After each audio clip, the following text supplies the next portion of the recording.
Donald Trump sent out a tweet yesterday. He said, in light of the attack from the invisible enemy, as well as the need to protect the jobs of our great American citizens, I will be signing an executive order to temporarily suspend immigration into the United States. Probably a political move. Administration officials, I'm reading this from the Wall Street Journal, they said the order wouldn't make substantial changes to current U.S. policy.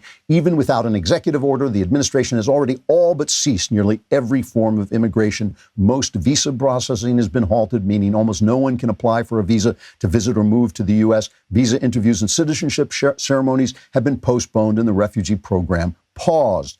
The Wall Street Journal has previously reported migrants caught crossing the border are now immediately expelled once they are found.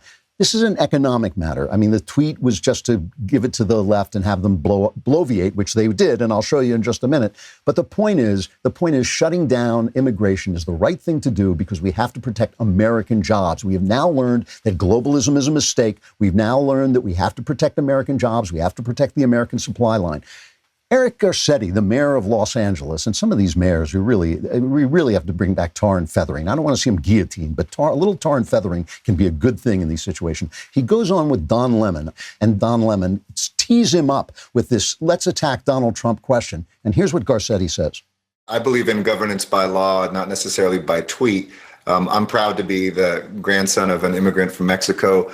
That's why I'm the mayor today. We have a president who is the grandson of an immigrant as well, who married immigrants.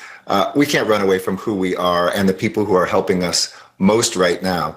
I think we are all in this together and all life matters. And this isn't going to get stopped by playing politics. I think that Mexico is more worried about the rate of infection from the United States right now than vice versa. So let's make sure that we stay connected and engaged with the world. And let's not start writing off anybody in this country just because of where they come from. Some of the darkest chapters of our American history are written in times like the World War II, when we scapegoat people and try to change the subject. This is a public health emergency. This is not an immigration emergency. So I hope we can stay focused on what this really is.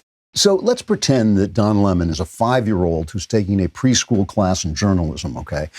Don't you start to ask some questions of this guy? Don't you start to say to him, well, wait a minute. As you just said, Donald Trump is married to an immigrant and is the grandson of immigrants just like you are. What makes you think that he doesn't have a feeling for immigrants? Maybe there's a reason for this. How about this? How about this? How about that? How about the economy? How about American jobs? How about the fact that letting people in is dangerous right now? Just ask him some questions. Just ask him some questions. Just because you maybe agree with him, just because he references your point of view, a journalist is supposed to have this meta point of view that allows him to question everybody. I have never complained about the treatment of Donald Trump by the press. I complain about the treatment of Donald Trump by the press in context with their treatment for 8 years of Barack Obama. Oh, Mr. Obama, what enchants you about being president? I love your tie, Mr. Obama. Oh, you were giving the nuclear weapon to Iran. What a brilliant thing, Mr. Obama. That's my problem. You can't suddenly put your journalist testicles back on and call yourself a journalist because suddenly now Donald Trump is in office. It doesn't work that way. Everything is in context. My problem is that everything is from one side, and it's damaging. It's damaging to us as well. It is damaging to us as well. Yesterday, oil dropped to a negative price. They can't give the oil away. That's going to mean plenty of jobs get destroyed. AOC is saying, don't you love to hear that? It's going to help the environment.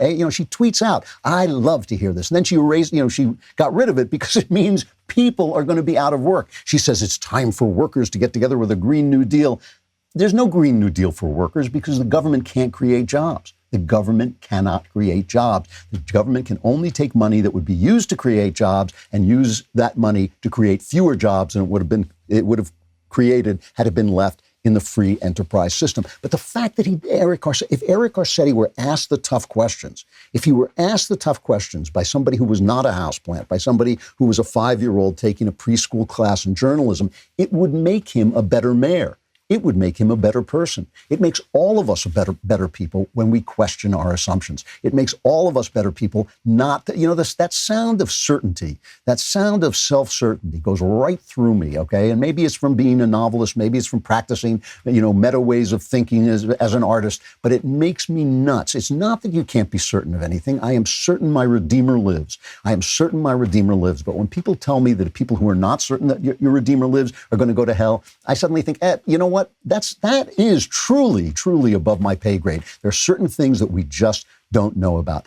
I really do like the fact that Trump has remained positive in this and is talking about the economy is cut too.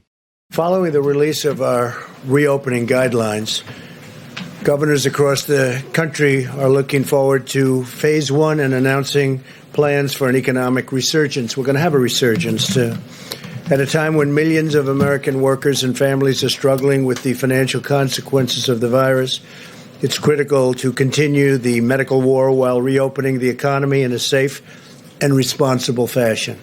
So the thing is that Trump is talking about a very cautious reopening plan. I mean, it is a cautious, stately reopening plan. And some of the people protesting are even protesting against Trump's reopening plan. But this is an intelligent thing. With all the screaming going on, with all the culture war screaming going on, the fact is things are being handled the way they have to be handled. I think they are. I think it's pretty look, there's no such thing as an emergency or a disaster in which people don't make huge mistakes. Not just mistakes, huge mistakes. Or as we say in the Trump era, huge mistakes.